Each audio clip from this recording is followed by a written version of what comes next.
Hi friends, എല്ലാവർക്കും പുതിയൊരു വീഡിയോയിലേക്ക് സ്വാഗതം.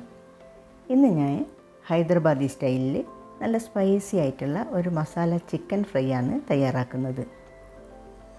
അതിന് വേണ്ടിയിട്ട് 1.25 കിലോ ചിക്കൻ കട്ട് ചെയ്ത് കഴുകി വൃത്തിയാക്കി എടുത്തു വെച്ചിട്ടുണ്ട്. ഇനി ഇതിൽ കുറച്ച് മസാലപ്പൊടികളൊക്കെ ഇട്ട് ഒന്ന് മാരിനേറ്റ് ചെയ്ത് വെക്കണം. ആദ്യം തന്നെ ഇതിലേക്ക് ആവശ്യമായിട്ടുള്ള ഉപ്പ് ചേർത്ത് കൊടുക്കാം.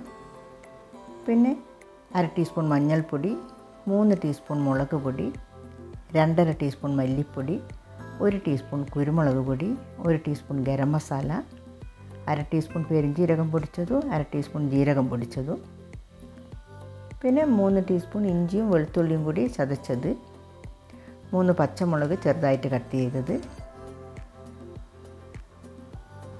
പിന്നെ ഒരു 1/4 കപ്പ് തൈരും, കുറച്ച് കറിവേപ്പിലയും കുറച്ച് മല്ലിയിലയും കൂടി കട്ട് ചെയ്തതും, 3 സവാള ഫ്രൈ ചെയ്ത് വെച്ചതും കൂടി ചേർത്തിട്ട് എല്ലാം കൂടെ ചിക്കൻ പീസസിൽ പിടിക്കുന്ന വിധത്തിൽ നന്നായിട്ടൊന്ന് മിക്സ് ചെയ്ത് വെക്കാം.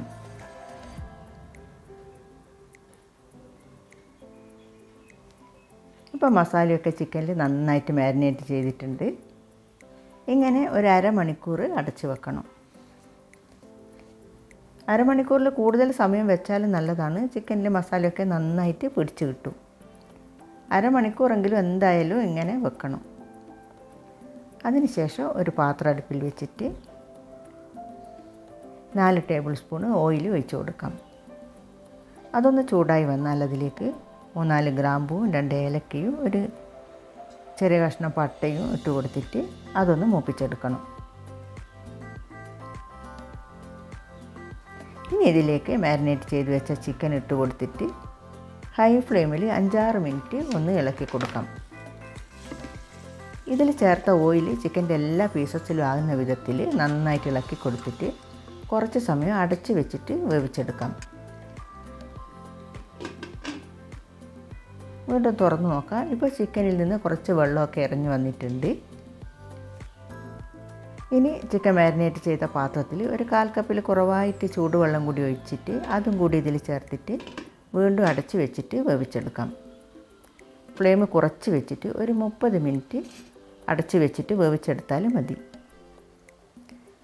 ഇടയ്ക്കൊന്ന് തുറന്നിട്ട് ഇളക്കി കൊടുക്കണം. നോൺ സ്റ്റിക്ക് പാത്രമാണെങ്കിൽ വേറെ വെള്ളമൊന്നും ചേർത്ത് കൊടുക്കേണ്ട ആവശ്യമില്ല. ചിക്കനിൽ നിന്നുള്ള വെള്ളം തന്നെ ഇറങ്ങി വന്നിട്ട് അതിൽ തന്നെ ഇത് വെന്ത് കിട്ടും. ഇടയ്ക്കിടയ്ക്ക് തുറന്നിട്ട് ഒന്ന് ഇളക്കി കൊടുത്തിട്ട് വീണ്ടും അടച്ച് വെച്ചാലും മതി. ഇതിപ്പോൾ 30 മിനിറ്റിന് ശേഷം തുറന്നിട്ട് ഇതിലേക്ക് കുറച്ച് മല്ലിയില കട്ട് ചെയ്തത് കൂടി ചേർത്ത് കൊടുക്കാം. ഇപ്പോൾ നല്ല ഡ്രൈയും സ്പൈസി ആയിട്ടുള്ള Hyderabadi style chicken fry ready ആയിട്ടുണ്ട്. നിങ്ങൾക്ക് ഈ റെസിപ്പി ഇഷ്ടമായെന്ന് കരുതുന്നു. അടുത്തു തന്നെ നല്ലൊരു റെസിപ്പിയുമായി വീണ്ടും വരുന്നതായിരിക്കും. Thank you.